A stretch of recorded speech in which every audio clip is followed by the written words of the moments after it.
Prison is all about respect. Respect is the main fucking aspect. It's the same out here on the streets. The rules which garner respect for us as individuals are non-fucking negotiable. We all know in our heart what we respect. Do you respect the 4 a.m. motherfucker or do you respect the 11:30 motherfucker? Don't just be biased with your actions. Your actions dictate your amount of respect for self and others. So in the pen, the biggest thing is to have tattoos and to be swole. Why? Not just because of the look. This is dedication personified. This is consistency personified. These are fucking massive traits, massive principles we must possess to kill it. And we subconsciously see these when we see someone fully covered in tattoos, fucking muscular as hell. We know what that took. That took pain. That took suffering. That took commitment. These are all fucking non-negotiable traits that get us where we want to go in life.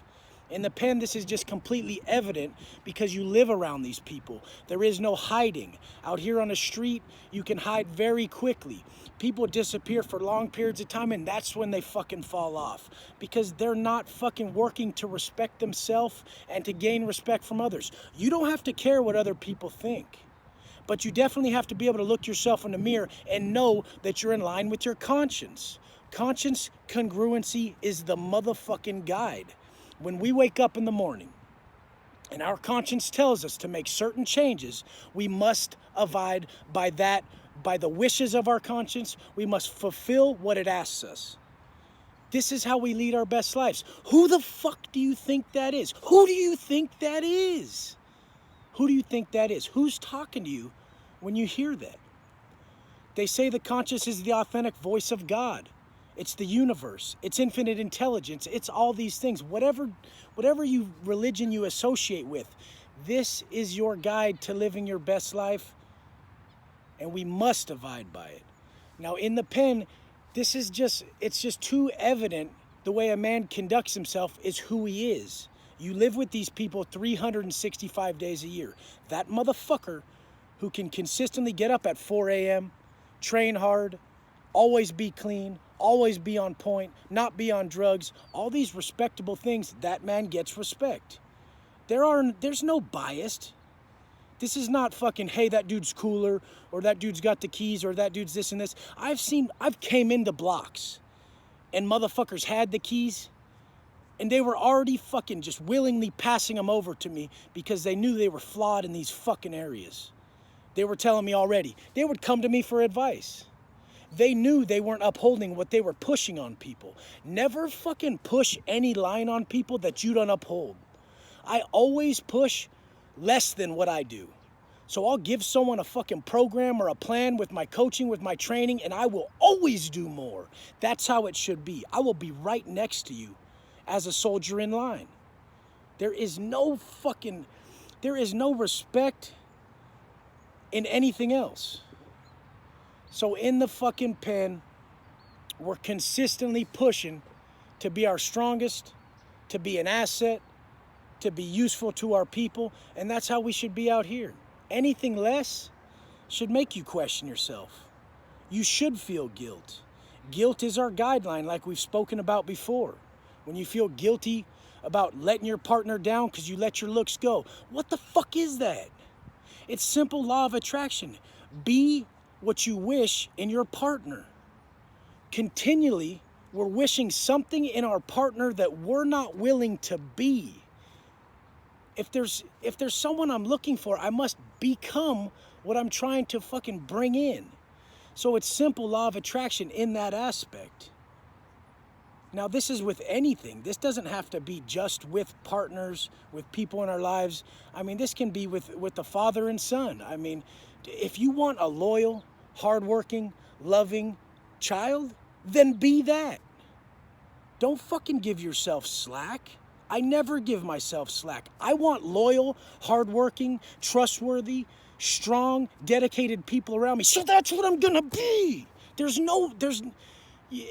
It gets me so pumped up because I'm so passionate about these laws and these definites of the universe that garner the rules of the fucking, of everything we need to abide by. All too fucking often, people use the word karma. And then I just look. I look for the areas that they're not listening to something they're speaking on. And most of the time, it'll fall into a bunch of categories. It'll fall into the food. It'll fall into all the pleasure-seeking categories. The food, womanizing, all this fucking shit. Like someone who will speak on karma, but yet they uselessly hook up with people just for their own benefit. I mean, people who speak on karma, but they fucking just fall victim to instant gratification so often that they don't realize that rubs off on everybody else around them. So respect in prison can be something as simple as consistency. If you're living in a cell with your cellie, it's out of respect that you wake up at the same fucking time every morning. You make your coffee at the same motherfucking time. You take a shit at the same motherfucking time. You use the floor to work out at the same motherfucking time. These things are fucking the epitome of respect. How else is someone supposed to work with you if you're fucking consistently changing time frames and not being consistent because of how you feel? Fuck how you feel. Adhere to a certain time frame out of respect. That is the same thing out here that people are missing. I do everything I do on all my pages at the same time out of respect because I know people are waiting on it and I'm going to deliver. So fucking live by this at all times. Now, I'm consistently always gonna strive to live my hardest life, to implicate adversity into my life because I know what comes from adversity and it's nothing but growth. So that the substances that I'm always harsh on, people are like, Wes, what about weed? What about alcohol? What about this and that?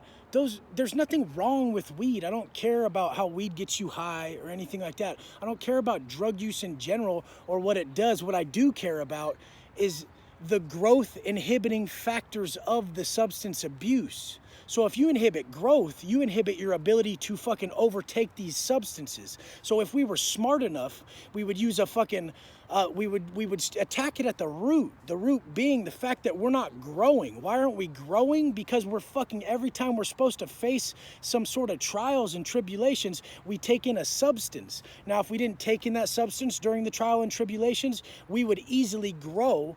Now we would grow past these substances like I have. I can only speak on what works for me. And this is what worked for me. This is what got me past everything. Now in the fucking penitentiary, like I said, respect is everything. A white man in the penitentiary will never disrespect a female. If a female walks in the building, it doesn't matter if it's a CO, it doesn't matter if it's a nurse, it doesn't matter if it's a fucking counselor. A white man will never stare at that woman in a disrespectful manner and not let her live her motherfucking life.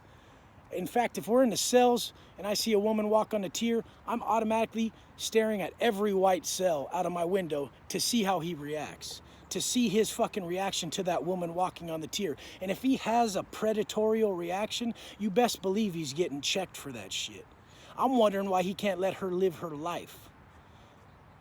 Now, this is off topic of what I'm speaking on, but all these fucking issues are what are deemed respectable. So if we want to be a respectable individual, we act in respectful ways. Prison is built on respect. We walk a certain path around the building. We conduct ourselves in certain manners. We address people in certain ways. We don't just fucking, a new ass motherfucker will just walk straight through a building. There's certain paths you can only take. There's certain tables you walk around. There's certain choices and routes you have to go through to even navigate through a building in prison or a yard. Now, these are only just solely out of the purpose of respect. Respect for self is a massive thing that I'm seeing lacking out here. Respect for self is only defined as investment in self. You cannot tell me you inherently respect yourself. I'm going to be able to see how much you respect yourself by your investment in self and acts that we regret. Acts of self-demeaning acts like getting shit-faced and fucking acting like we don't fucking care and washing ourselves up with our actions and crying about it later. These are not acts that are respectable. So you cannot tell me you have self-respect if you conduct yourself in this manner. It's O-fucking-K though, because I was the master of this stupid shit my whole life, and that's the only reason I know the answer. The only reason I know any of these answers is because I was the most foolish in all of these fucking ways. People tell me I have wisdom. They say, man, Wes, you're dropping gems. You're dropping jewels. Show me a fucking wise man, and I'll show you a man who made the most mistakes. That's me.